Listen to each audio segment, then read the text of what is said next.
Koi Kanglai movies world haiba koi sene na su me tabi ba koi nusi jaraba koi audience koi viewers singo ta mo sei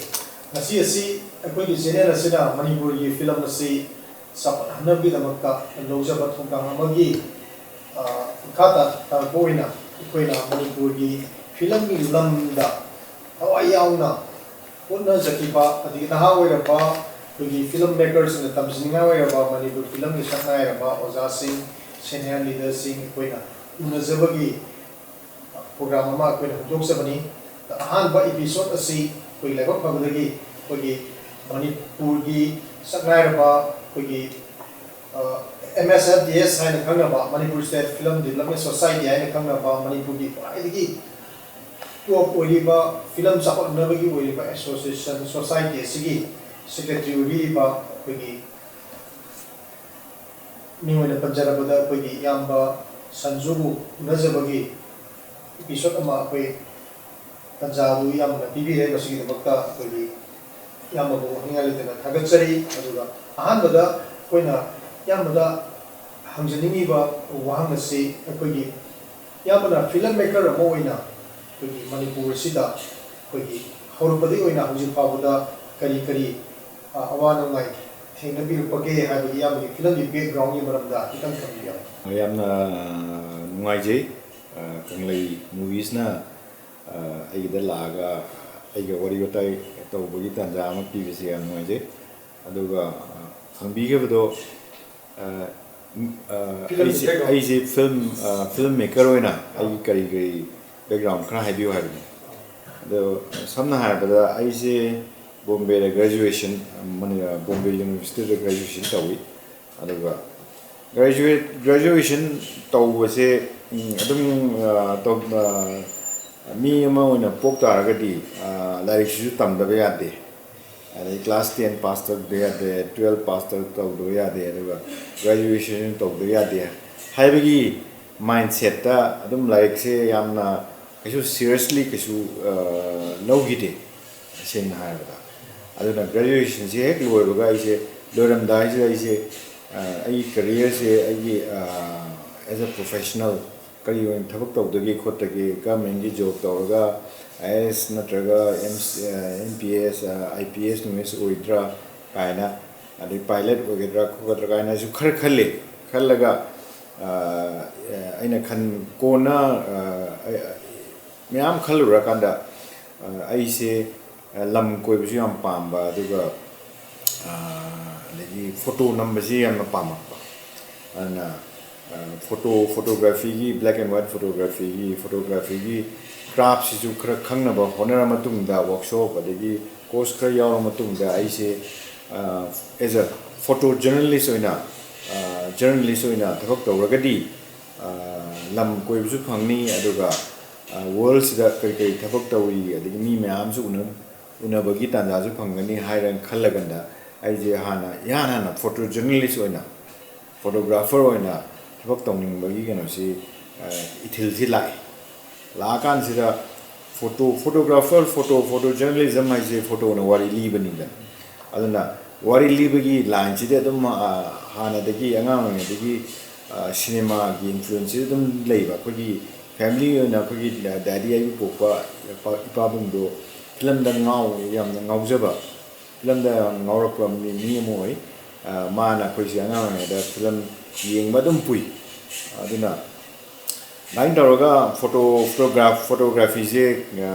ka tana khotna haure aduma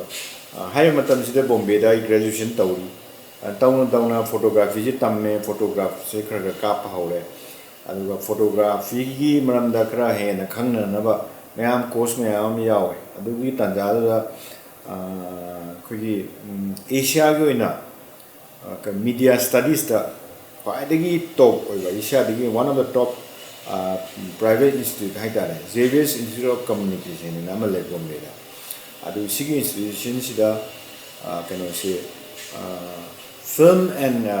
video production ena visual communication gi kano mayaw postgraduate diploma ama conduct away moina ado photography si pamna photography si na still images ni aduga video and film haisina moving images ne moving motion picture ne sina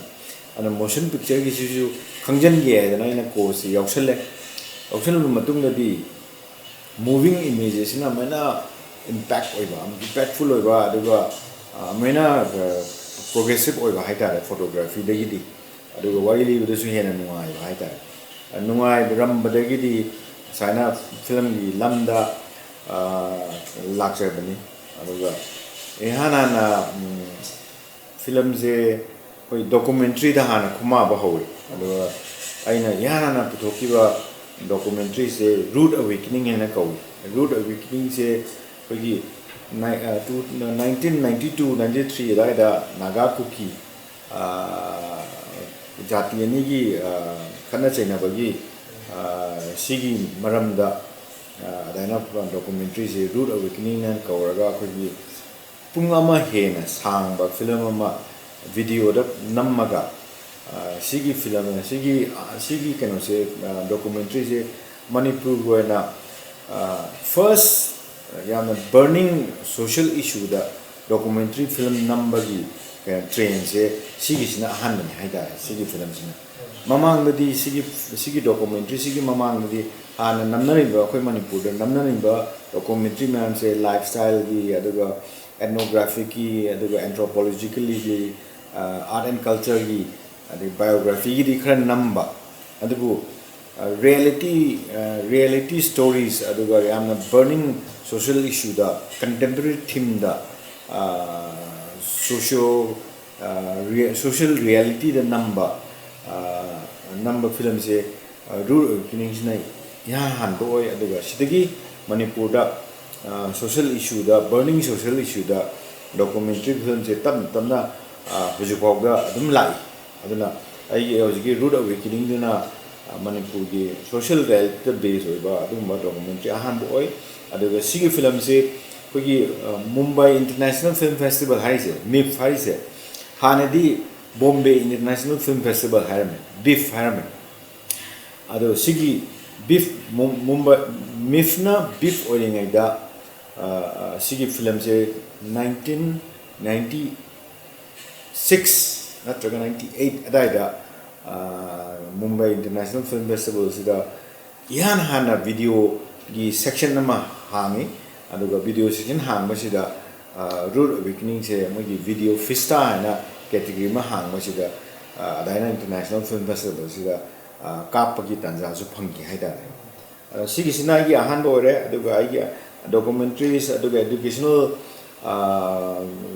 educational videos mayama namma ganda aduga documentary di kun mung hena namangani aduga Doordarshan gi su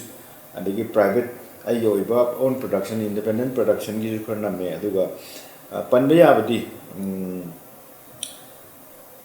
afspa 1956 sara afspa 1956 se kuna kari monorama phangjam monorama custodial death ki matangda akogi Manipur da angakpa phangna hana udriba muongda public sing sina protest tawre aduga kangla da phi thongna protest tawba yauri pebam chitranjan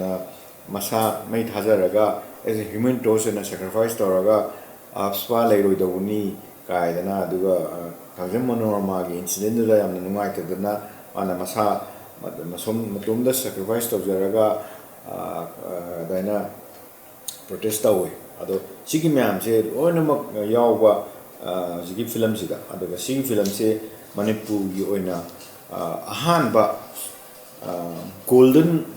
medal haitare film gi line ledi aduga koina moina National Film Awards Ministry of INB na conduct over National Film Awards sida Swarna Kamal hai Swarna hai gold Kamal hai medal adana Manipur gi ahanba film da Swarna Kamal phangba film haitaragadi aspa 1956 oi ai documentary ni aduga adugi same chahi tu da ai film ahum ni national award phangi se amana kano singna ba haidana HIV positive oiba aduga Mr. Manipur HIV positive oira matungda Mr. Manipur gi title lawa ngamba Kunrakpam Pradeep Kumar gi magi struggle magi life the number film amani singna ba hai se adu si singna ba sisu national award phangi aduga Sanagatel its story its evolution in time and amasu national award phangi sigi sina national award sina kanu voice over da phangbadi adu aina tawba film ni aduna adigi mathangi chahi da 2010 11 ada heart to heart aina kogi open heart surgery gi matang da amna laira singda Rotary Club of Imphal na project ama tawi haidi congenital heart defects labor angangsing especially for below the poverty line family singi sing se khando aga moina open heart surgery tawrakanda hojiki moigi heart ta moigi thamoi da ho yawse open heart tawraga mention ga doini aduga sigi matanga heart to heart ko ba film documentary mjuna me sim tang sisu national award phangi dain tawdana national award ahum mari di sure aduga daina film je khungdar pani aduga fiction film masu as a screenwriter aduga as a co-director in work ti tawre nobody yamna kogi amna mari chumba kogi film gi journey se kogi photography dagi video film da photographer la ki hai ba yamgi yam sang ba du journey ma adi hai ba film se kogi work am thang phang ba kodoi Manipur da hosi film nam ni ba mi ke ama kogi work da phang jage ba ngam da mi myam yo ai sha so film mari manga adagi committee ka so part time when ko na mi do award kamaina phangani ko kare ha se am the khangje de hari so film number pa me ko nam je bhai dai the film number ma mating da ko na award phanga ba film si kamaina namgani adu karam ba award website sing da sang ga department sing da sang ga ko award sing phangani hari matang da yam ha tan ko gi how are the filmmakers sing da mani ko da hoji lai me am se da advice the video ko kai na tum to video ko ni am se kanu se jiki hangiru kanu do mayam su kanana ba ai wakhanda aina khanjabada adugi kanu do ai mo phonglok jage yanamda aikoi se film tawba amoina isada honest oita isada namthak tawda ta aduga artist amo oragadi filmmaker mo oragadi isa se kanano khangjadana film tawraga di koine tawri film desu kaino khango ai wakhanda lalam sue adugo hana isa se kanano aduga aine tawningi sine karino aduga aine tawningi sida honest in tawnaba honata tawnaba ngam tawba ngam bata aduga film da khaidigi maru orisi wari se aduna film ma tawge haiba kan se da film se tawningi si karigi aduga film tawningi si wari ma lining bai adu wari si ka da wi lining aduga sigi wari se film tawbada matik charba aduga film aina lead wari se mi kya da connect to ngam mi kya da connect to ngam film si da film aina lead wari sina mi kya connect to ngam haibagi wakhan ama khanba daga ta ai yoina aduna aina lead the wari se mi mayam amana identify tawraga natraga moi mayam si connect to wari si aina lead wari si ga moi ga connect to ngam taragadi wari si mina pam wari oigani na khale mina su yening ba film oigani khale aduga wari si liba da su liba da kanagani ne su khale aduna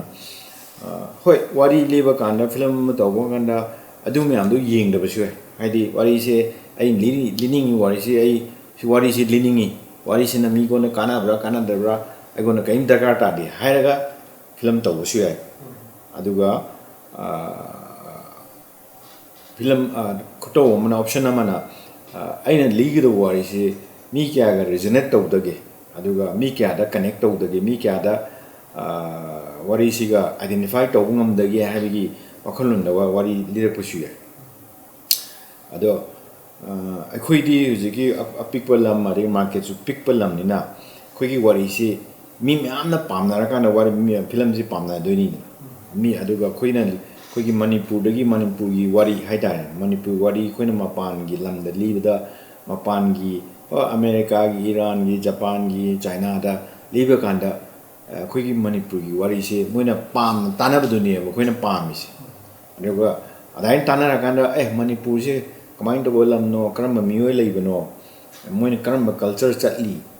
haibido moina inquiry hora kanda interaction khoigi manipur ga china ga japan ga hairo korea ga hairo ana interaction do hodoi ni haidar aduna cinema sina interface oira kanda connection do lak kadoi ni haidar adaina makhulon do adain leitar ga di aduna wari si khoina lead wari si anywhere in the world identify to ngamba connect to ngamba wari do tv ta ba adu ragadi khoi wari si mina taningani haidar kaino da world lei ji mioi ba ngatan ana any corner of the lady ba mioi sing si akhoi manipur da thingnei ba struggles challenges adigi joy and happiness sadness loin thingram doi ne ba ado intensity na traga agi dimension my perspective khena ba yai ado su human ngatani ata a human being ngatani na common noi ba khoina thingnei ba challenges me am se kaino da Poland da moini thingna ba challenge di khena ba yai ado su chap mana doi ne amorom da wari kui je koina award angri film nam hagradi tungana igadra adraga koi commercial film I wari siga ani sikti khena lai do ka mai to makha mai rule kha lai award ke damta ha hai na tungana makha laitie wari se adaina award phangna ba film nam gi haina ka project ma horaga aduna lal aduni award phangna ba film ni haro aina namdu film je award phangna ba film ni haraga post horaga di akoi gi ai se isada krai nam soire na khanjani ai di ai yo ne kaino da ai lining is award phangmune award ki na te ai ning is aphaba wari aduga aina sigi wari se liba kanda khoigi matam sigi manipur gi matam sigi kaungam draba matam sigi wari ama world leja horosno generation me amna sigi wari se sungau kau do bida wari ma liba daga ta haraga ai lirak ka doine ba adu aina kayumba award ko ne li taragadi nangna hangi ba wahang du da ai se award ki na sign tawde yaro isai yaw yaro si yaw adi si hapada award phangroi kaina ai isa se limit toksen jare ada wari sina demand toriba magi elements magi perspective magi angle adi magi sequence me amdo award phangnamni na nammani na adu di si hapadi yaro lokho aina just torani ba wari duna demand torido khalleroi ha aduna aina film ma approach to kan aide aphaba wari ma aduga tumgi mione yengba kanda koi manipur gi thengnagi ba tangkang amda thengnagi ba history natraga tangkang amda koi gi punchi mareng sigi kano khudam ama thamamge thamnaba sigi wari je lirgadi thambangamni kaina khalla kanda aidi wari je approach to doine ba adu oragadi ai award phangdaba ai kaim daga ta de aduga ai yoina di aina lining ba ai mind da aina sisi wari se kadabi lining no ada sigi khoigi manipur da tangkak amada saina kano community ira am tho ganda saina thingnaki ada sigi tangkak sigi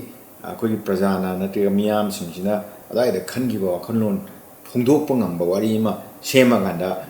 libang amagadi khoi tangkak sida khoine huji thingnai ba tangkak sida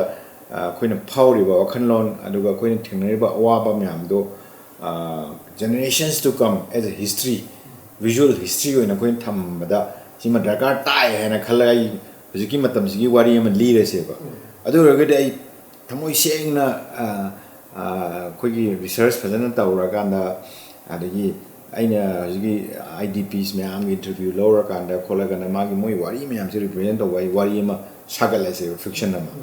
ado ai wari je phajana liba ka se da ai je satisfied ora do ne adu du hen ba war laite aina khanjari ba kana do aduga kona film je lower kanda magi kujigi film festival adagi award piba organization me am le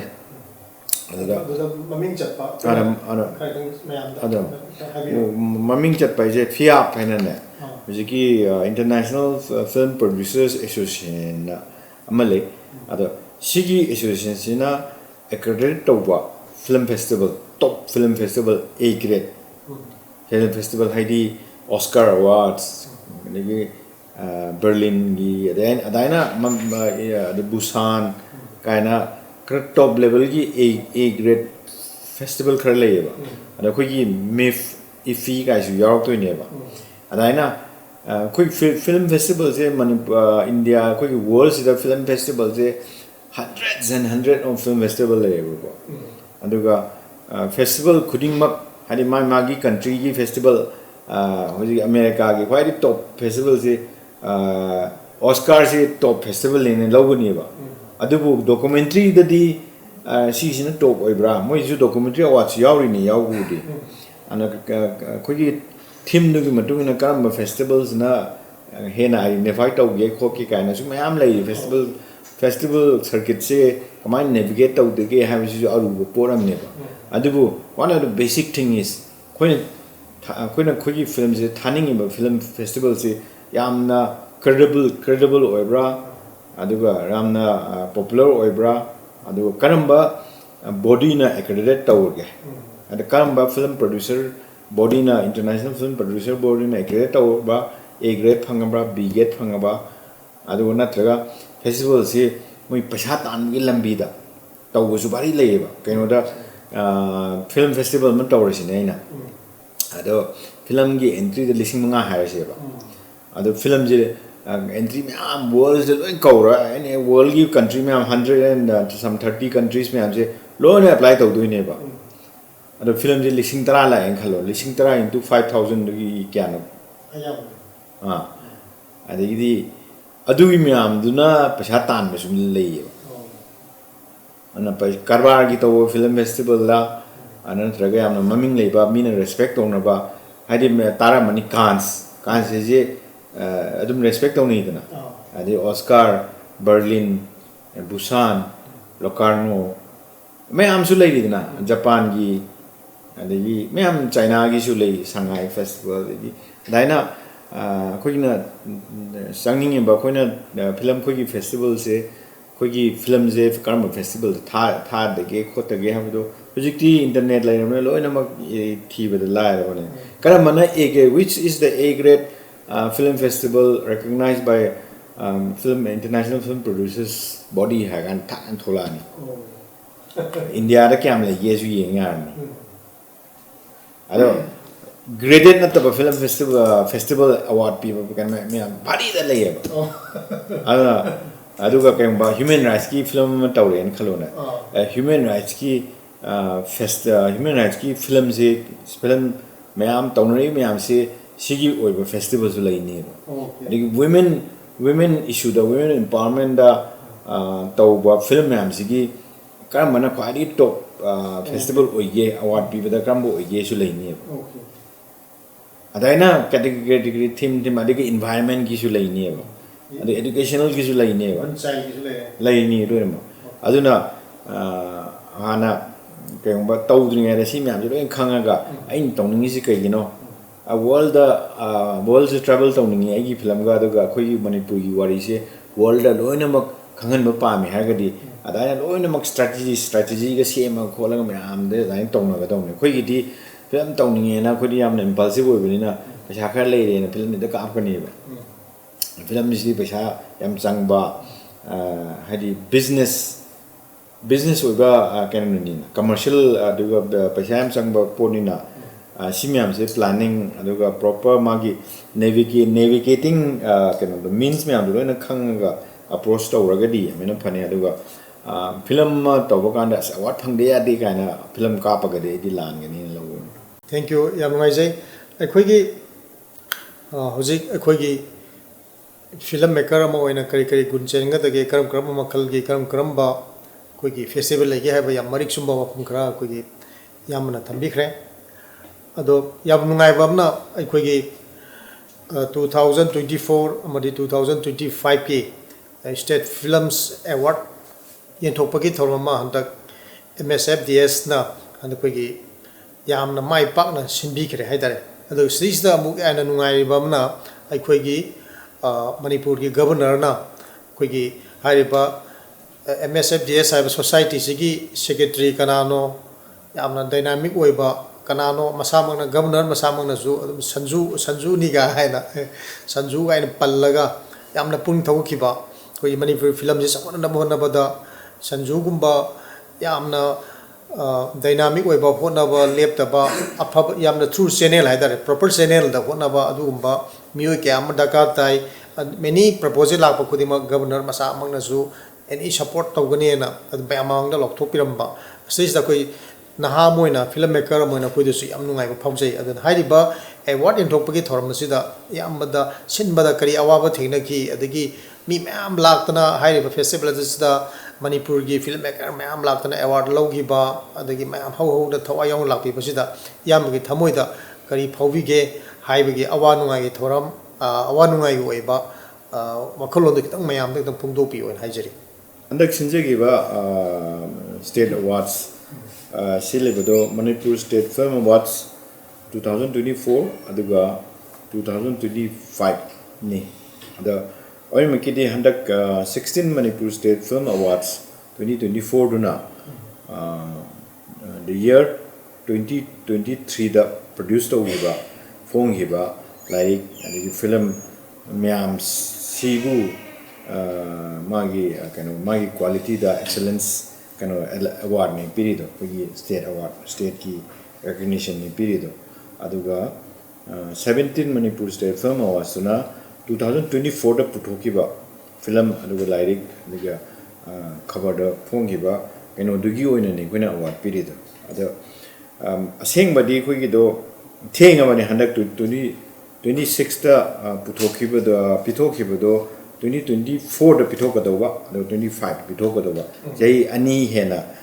थेंगबा award ने कोनि पिथोकजगरिदो अदो तौबुदी खोगी इरांग मरक्ता दे conflict मरक्ता लेबनिना पिथोकदो यादबा अदुगा हंडक इरांग खरा फरकपसिदा अदाइना पिथोकजबने अदुगा पैसागी अवाबजु थेंगनखि कनोसी कोने तौइदो जई अनि gi award ने कोइ येथोकजगरिदो अदुगा पैसादी government ना कोई सैंक्शन तो भी रखुदी चाहिए हम कितनी अवार्ड पीने बा पैसादी सैंक्शन तो बा अदो कोई दा चाहिए गिदी खुंगियन दी ले पे आता है ना चाहिए ना दिन नंचल ले रहा अदो पैसादी सैंक्शन तो जुबा अदो वो चाहिए ना नंचल ले रहा ना कोई ना somehow पैसा दो छिल लगा लांगा का दाइन तो रगा कौन liabilities होना ले हो रगा तौरगदी कोई अनि चाहिए अनि सिगी बैकलॉग ले रही ना सिंदबी यादे कहीं दा 2025 दा नमगी फिल्म याम सिगी अवार्ड से 9 अप्रैल 2026 दा पिथोकदाउने अदुना हंदक चाहिए अवार्ड ममांग चाहिए अवार्ड तो हंदक चाहिए पीगदबदो अदुमा बैकलॉग ओइने लेहोरिनेबा अदो अदुमा लेजरगसु चाहिए लोइद्रिमिना अदो हानगी ममांग चाहिए अनि की बैकलॉग लेबदो सिमा सिंदबी यादे ना कोइना एग्जीक्यूटिव कोई Manipur state film development society के एग्जीक्यूटिव बोर्ड की चेयरमैन कोई ऑनरेबल चीफ मिनिस्टर ने चेयर तौबा कनोसिदा कोई दाइना डिसाइड तौर कांदा जे नि जे बिथोसी है पैसागी अवाब थेंगनरगसु नमदना फिल्म की कनोसी दाइना बैकलॉग लेहनबे यादे है खल्लगाना सिंजगिबनी अदुगा हंदक सिनगिबा मोंगसिजु कोई फिल्म से कोई फिल्म की प्रोफेशन से क्रेडिबल होइनबा अदरगा जी अवार्डी दा कोइना मोइदा टोटल रेस्पेक्ट अदगी मोइगी हुजिग आर्टिस्टिक मोइना तौजरिबा म्याम दो गी अवाबदो खंगे अद नोइ याम फजै याम होने हाइबगी रेस्पेक्ट ऑनर नि कोइना तौरा स्टेट अवार्ड पीरिदो अदुगी स्टेट अवार्ड तुगी फिटिंग होइबा मोइबु लाकपदा ऑनर पीबा adi moi se adugi numit tugidi moi se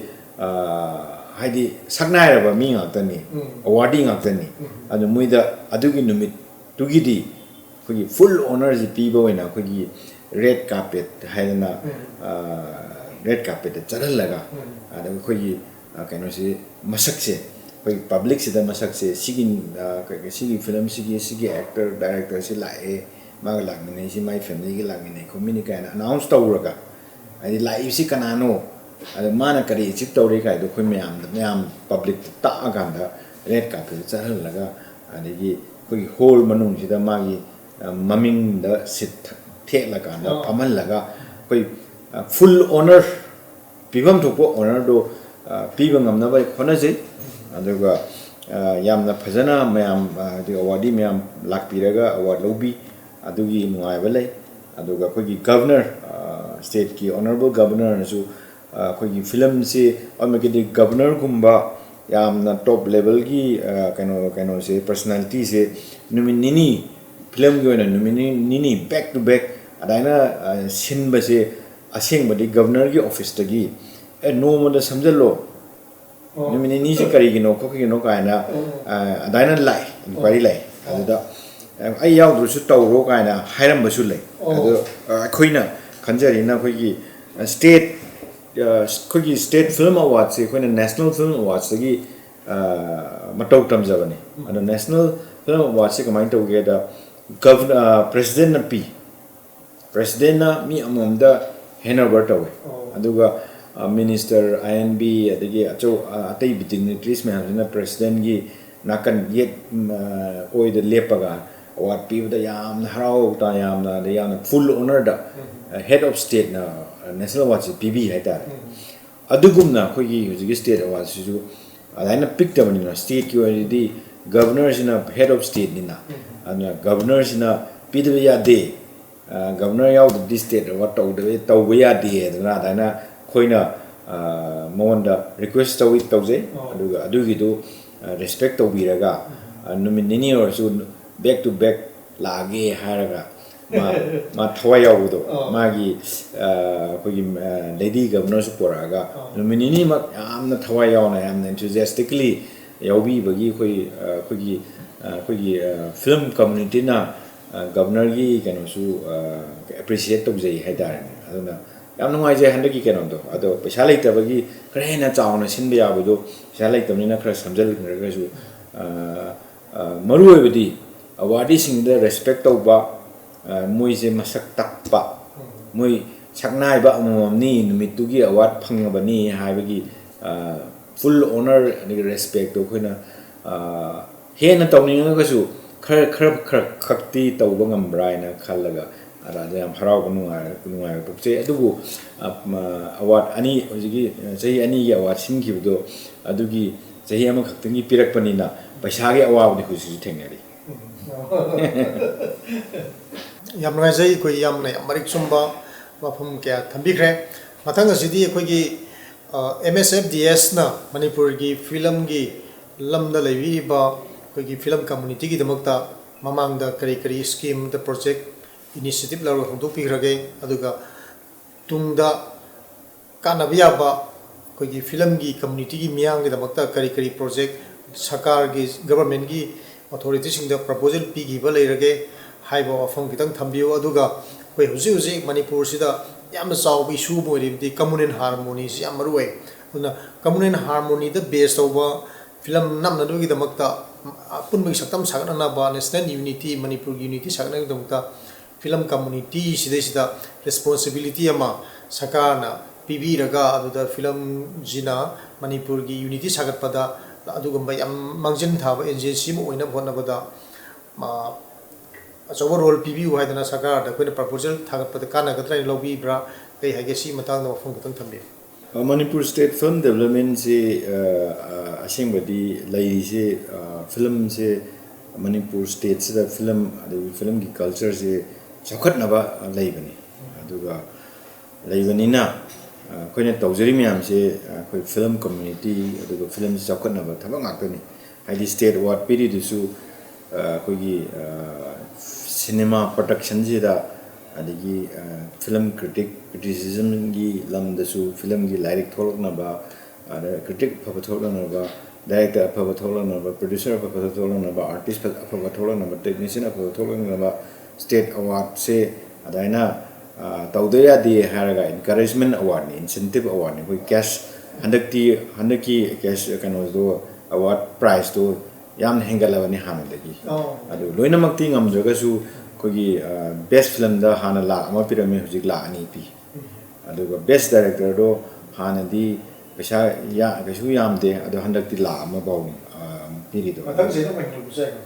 asum chahi gu di hengat pa ngamdo wan de do su hengat na bagi kano da kogi target am le kadi manipur sida manipur gi 2020 da kogi ManipurState film cine policy na kogi ama koi government na adopt togre notify togre gazette yaogre manipur cine film ManipurState cine policy 2020 na koi state government na notify togre ado implement tawbadi tawde haiba yaragasu tawnabadi ado policy du yaogre ba thabakradi ManipurState film development society sina adaina koi policy ma adopt toro lai ramina aduna guiding principle orga adugi implementation stage se lakna ba adugi hojigi policy sigi makha da lai ba laigadawa bodies institute tawba hogre aduga policy implement tawbada changadawa paisa ahan bagi phase ki oina puthok khare haidare koina ManipurState film development society na initiate tawraga koigi cine Manipur Cine Commission aina koigi policies ki matare am apex body ni sigi commission si form tawre form tawra matungda policies implement tawada minimum first phase ko na paisa kya changani habagi calculation ma hot khare aduna takpudi policies yauriba magi guidelines cash award po hero incentive award po hero natraga mapana like tamagi bo haro natraga suti lawagi haro government employer ga film ji chakna ba arujigi kano haido state award sida paisa hengat na ma haido adu mayam do loi yaw ana policies sanra gadi hujik koina state award sili je 30 lakhs na silini policies ji mata policies ji makha da hairi se state award se budget se 30 lakhs na yaroi 75 lakhs oigadawni haiba yaw 75 lakhs si kadabe hengalai no award ki price sing hengataba yaro habi argument amda paisa hengataba yaro haibi yaw ana policy chana gadi award ki price hujik lei price digi dum hengalakam masan da state policy 2020 sida kai kai yawge kamaina khang nan policy dum thiyo dum thola ni google la thi thoka state film state policy 2020 na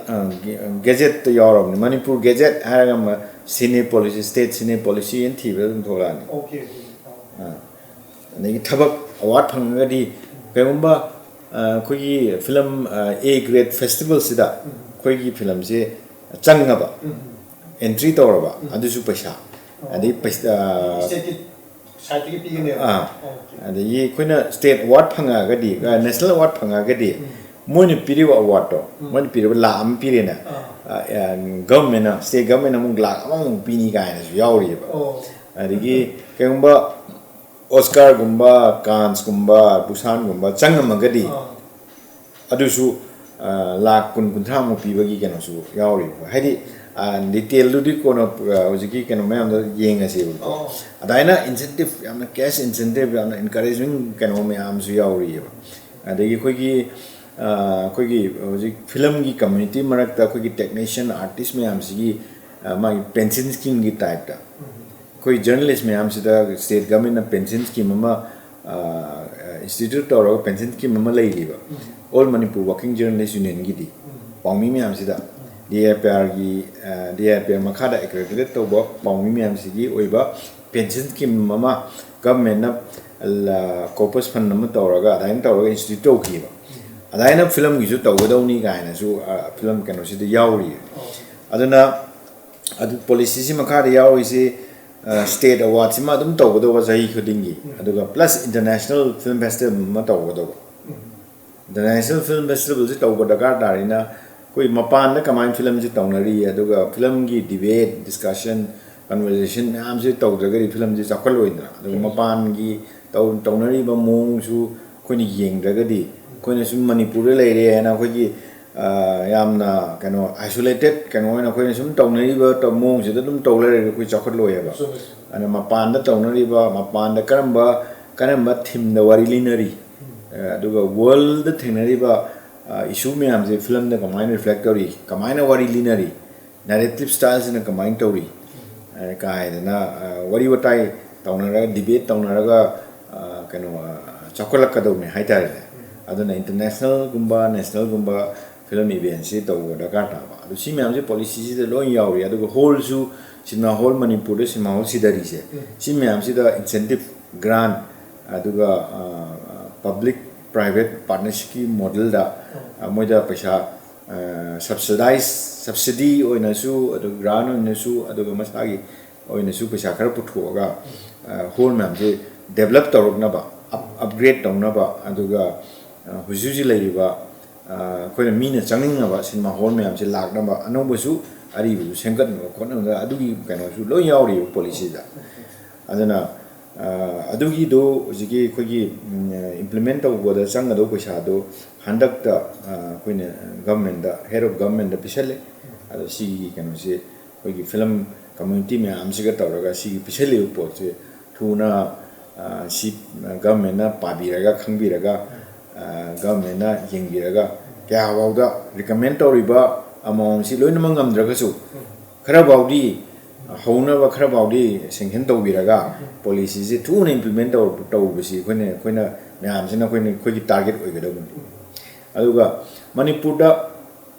film chakhot na ba hai je khoi award kumba national award kumba myama degi usigi mami numi khoi sili aduga khoi laiba film body myam siga khoi ga collaborate toraga tawungam ba khoi thaba adum tawi aduga festival adum sili sigi mathakta khoina sinjaba je khoi gi fiction gi oina hairagadi Manipur da khwai soliba area se khoi technically khoi adum film institute laitraga ju yenga kholaga khoi Manipur pokma mi myam se lai pok ni kaina haidana ade si si chumrai ni khale ade moi khoi adum talent je khoi human resource yamna phai haidare adna kitang haraga khangmani hele aduna khoi mi myam je sima yenga kana mi ma to adaga min tawna mi na sane lighting ji sign tawi khoi ju to ba ngam ngani khokani tawraga experiment tawraga adum haire haidare technically haire adu market pick panina afaba amna international standard equipment me amse koi ni sin amangam da aduga post production da koi digital hujiti film making je democratize tawre haibe amrom da hanadi celluloid ki matam da 35 mm 16 mm da kamna ngatam da koi jamjamba mi amana film making film tawi ga khan baji pura phangoroi duba mang ne haidare aduna daina film making se yamna aruba enterprise orame hujikti matam gi matungina yamna democratize tawre adu camera si yamna mobile ga camera oire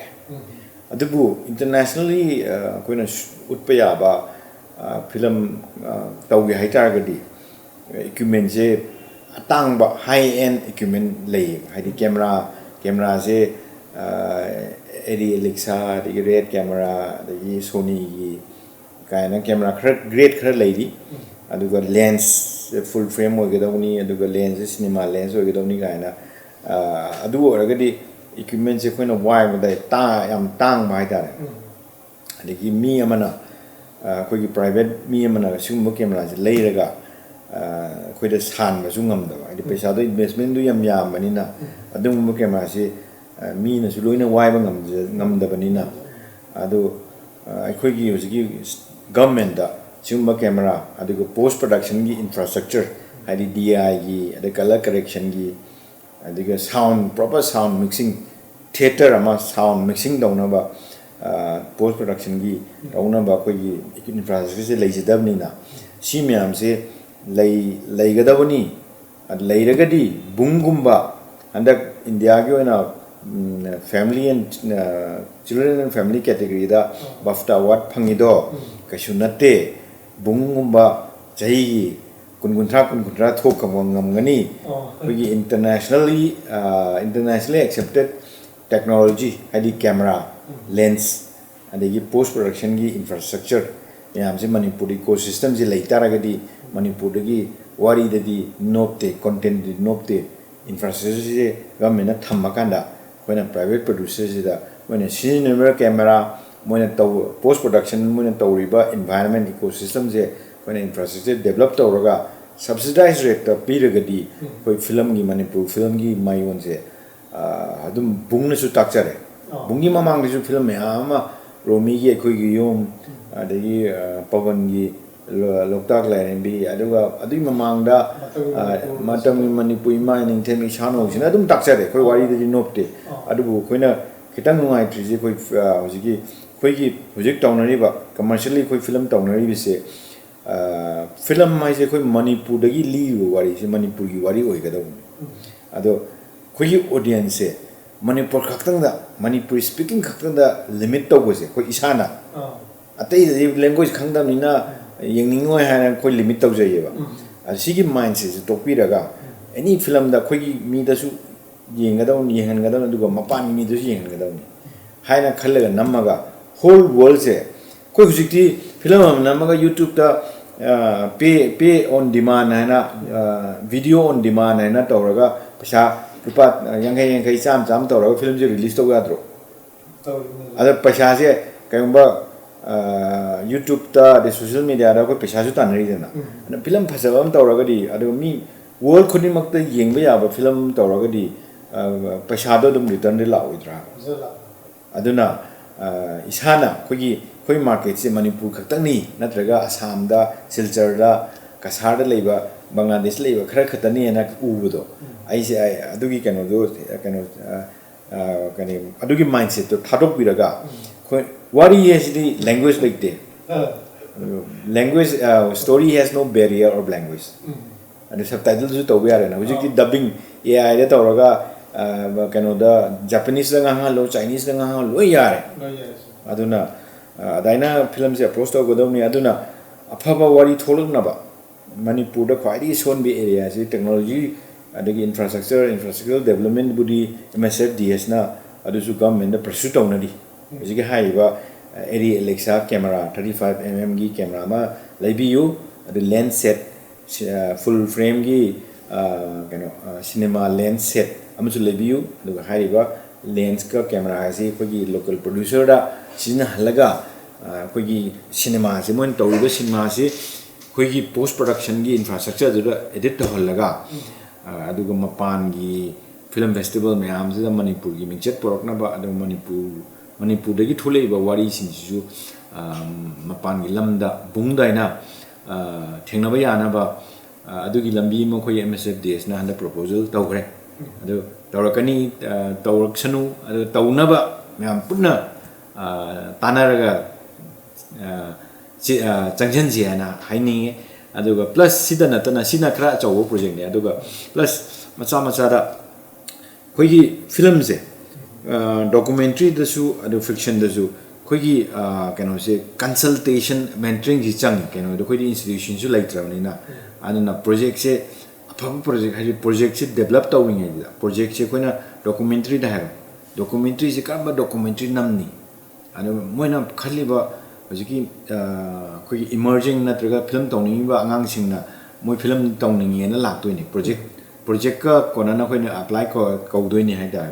koi documentary infal documentary hai china documentary ko ba hadi mentorship incubation lab ne sigi lab se da koina project documentary project amam loina na moina apply to biro u adu koi numin mangani ba koi magi mentorship program ma lab ma sille adu sigi numin mangani sida moi oza manga taruk sina mapana gi lakpa documentary da aphawba sangna ra mi nga lakpa sina moi ga tanaraga magi hujiki project haidi samna haibara mamanga tawgiba project da Barun Thokchonggi battlefield and hojik ming chalai do aduju adain tawraga develop tawgiba project amani aduga Minalongjamgi Andro Dreams haiba nupi gi football team ama andro gi leiba team ama gi maram da number kind of documentary se adain to raga koi impal documentary develop to bi wari ni ade huji lotion deba film amana kamai to geda James Khang bang gi project ama leiri my project si amna koi gi Manipur ane amna maru oi si kai no manan na magi keno sina magi project sina kamai to geda koi gi Bengali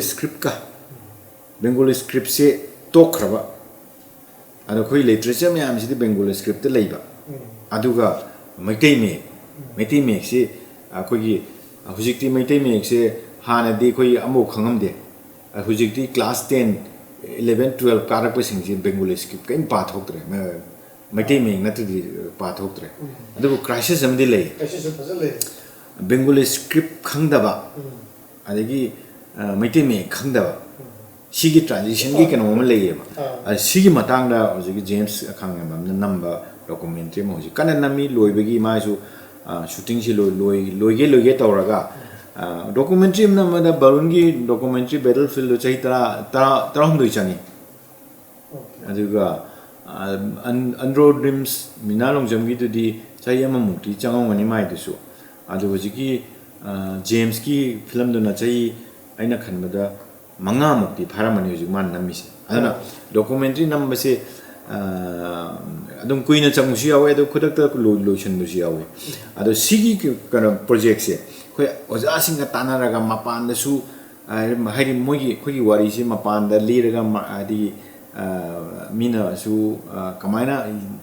perceive tawni habigi mong da digi khogi marketing gi aspect am su yawra ganda adana pitching doba hadi producer da kamaina nangi project pitch tawani habigi training su yawa adana documentary gi su adana koi infal documentary hina adum koi award pa pui pi best pitch hadi project se develop tor matung da koi producers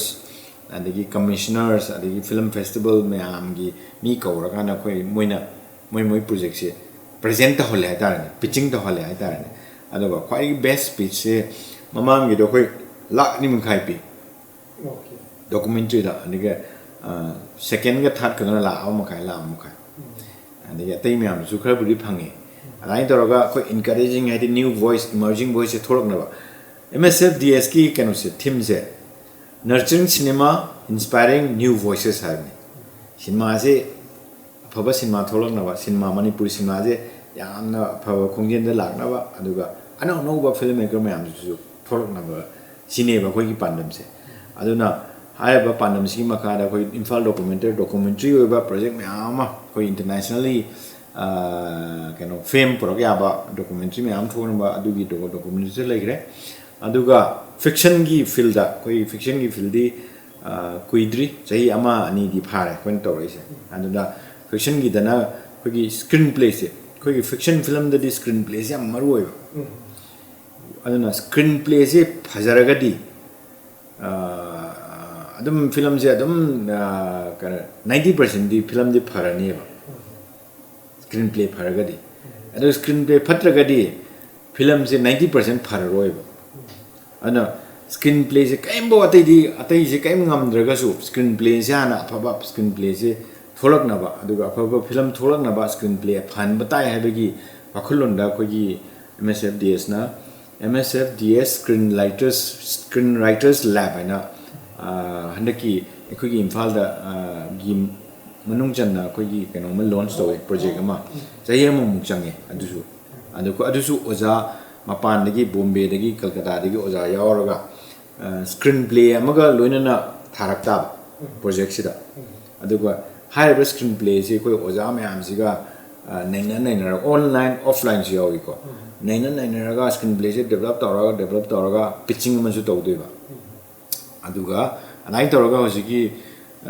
andaki kanuma first MSFDS screenwriters lab da koi project nipan develop tawi ada nipan di manungda project mangadi full fledged oire nipan di manungda project khadi tokhe toki budo karigino di khang di su lotion ngam da bhai am user sing di mai te lo khanga moi tamai screenplay to te ba Manipur khang da Manipur khang da ju Manipur khang mu si yawe aduga rule loina kogi Sidi screenplay develop tauba international funding thibanina English study itaba. Oh, English study itaba aduga kayuma language khandragasu English ta English khangba aduga magi mateng pangnaba adudi silakani. okay. Adubu English study iba dakar taba kayno da koi screen lab ta develop tauba project to. Ate screen lab ade te me amdu screen lab is first phase never. It's a low idea. Screenplay development. They can chat like a colleague. They way of film financing issue. But internationally, film kind of film marketing and financing kind of music. She combined together. Film towning. Film towning producer material. Producer is a Bachaspatimayum for me to not take. Film Kangmami. Film Kangba and the Karagana Pachale Kagada could humaga Tibanga Modo me name film producer. Bachaspatimayum not the producer, I did Bachaspatimayum. Not it. And the film is Patana Kangba, I did Mana director about choose to do you. Okay. I give film city, Sigi film city, Sigi directors in a quite Sananina director Nang Kaleva. And Nanga, see films there, signed up with only in a hara mat on doing it. I don't care what palm, the man look to doing it. And producers, Pishap, man of the Putone to go, my Pishatan doing it.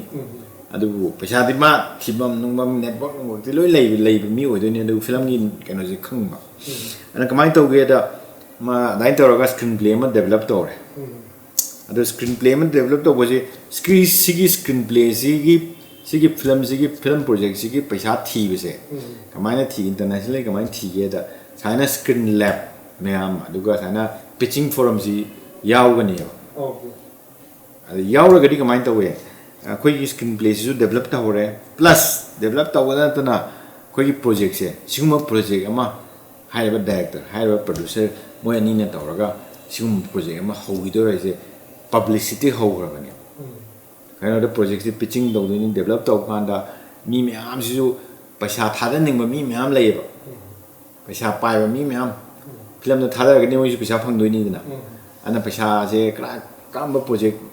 quick world, the Kamba project, no project like equally and a team, me very labor.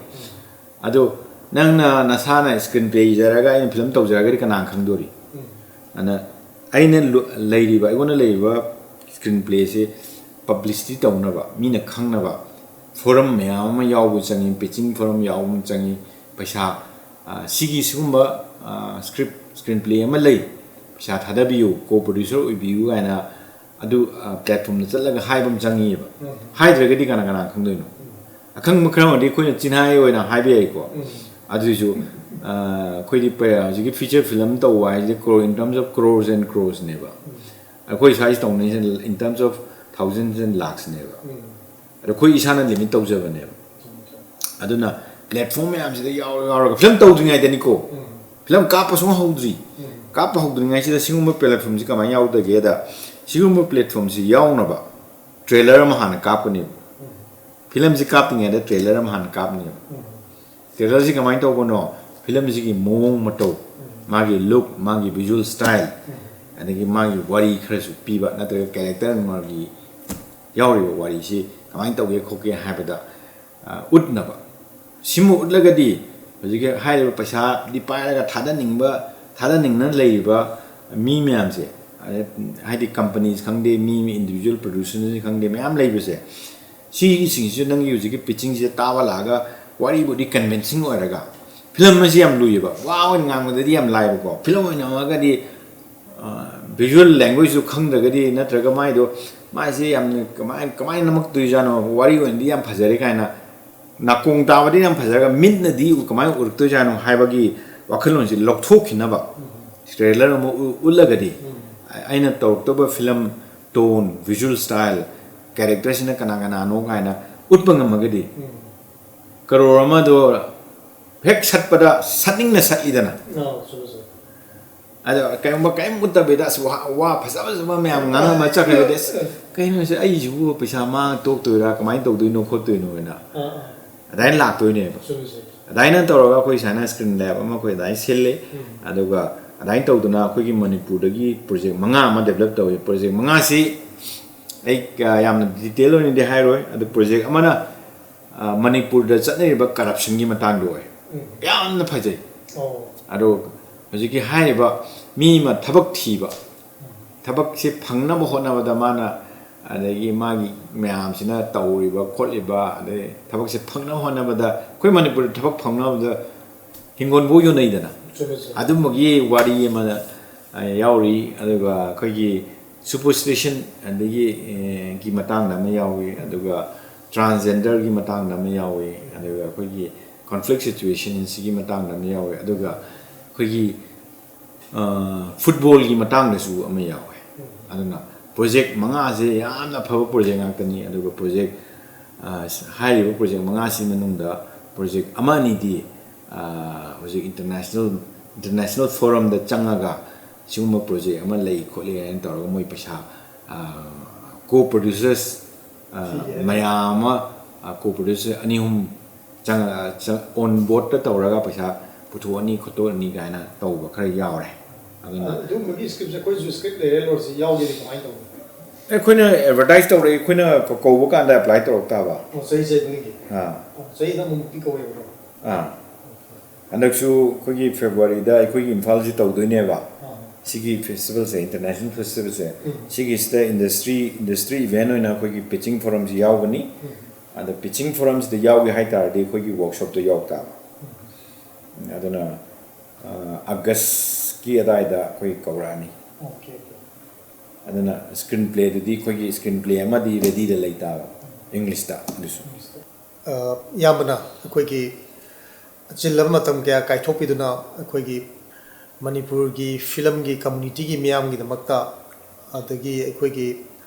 hauji film gi lamda koina nahangai koi khangjada budi haidare Manipur gi filmmakers sina khangdabadagi Manipur Sarkar sina film gi community gi miyang damakta kaimta tawdaba do tawdaba kaina koi khangdaba ngakta ba to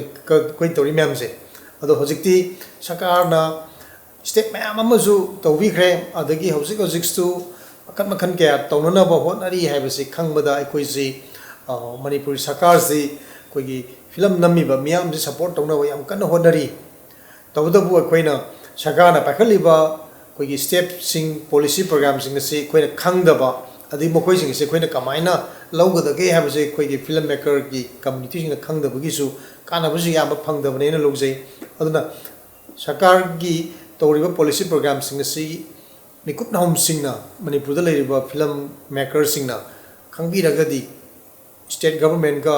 film maker सिंग पुन्ना सामिनरगा कानाबा मयाम अमा लौब याबगी खुदोंजाबा याम लई हाबसे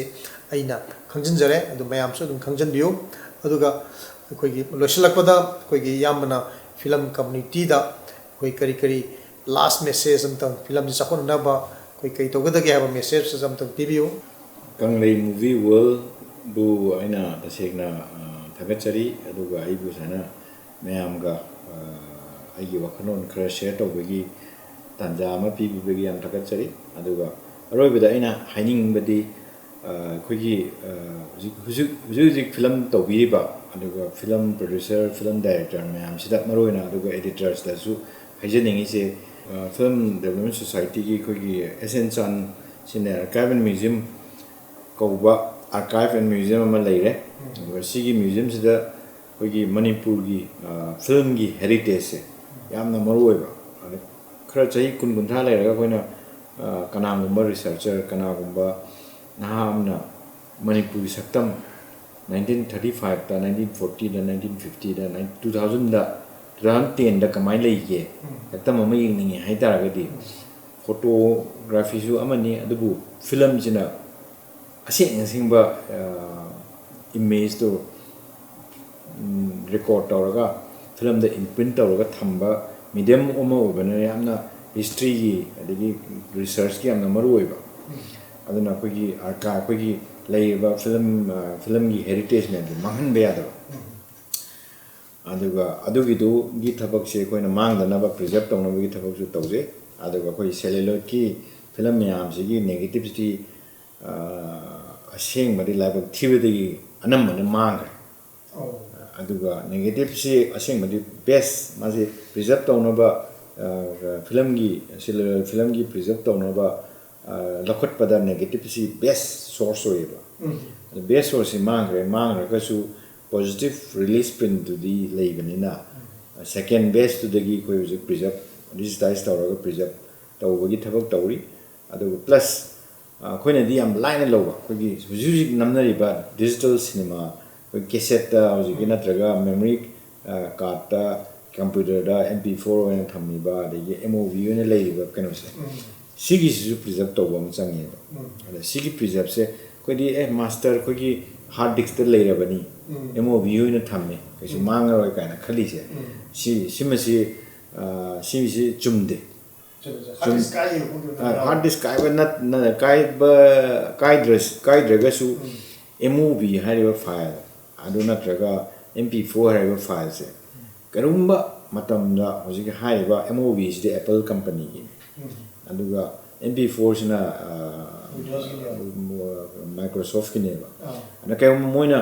moi kano se natraga lock toxin ga di koina thamjaraga su play tawga ro accessible or ro ada kayumba preserve tawbu se daga tai aduga tawnaba gi damakta khogi file format preservation gi file protocol khar lei ba koina kayumba bungje koina preserve tawni mov oina thamjina oiti ana preservation gi file ama lei ba dcx habra kara ai kaure kona preservation gi kano da best source of files adugi kano da thamga dawne aduna koi hoji kanna film copy riba producer director mamang nasu film yam se msds ka tana biraga koi isa gi film yam se magi preservation protocol gi file format da film je thamausi aduga film je preserve tawusi kano da nambi riba film do manipur di lan maruba lan ni adun manghun gumsi koi lan se ana koi lan mangar di kanaroi adana film ji manghun gumsi preserve tawusi preserve tawnaba preservation protocol gi matungina preservation file format msfds ka koi archives singji ga tanaraga preserve tawbi ho tawsi hana haijaraga isana soida kangle movie world yamna thagat chari yamna nuai phungdu chari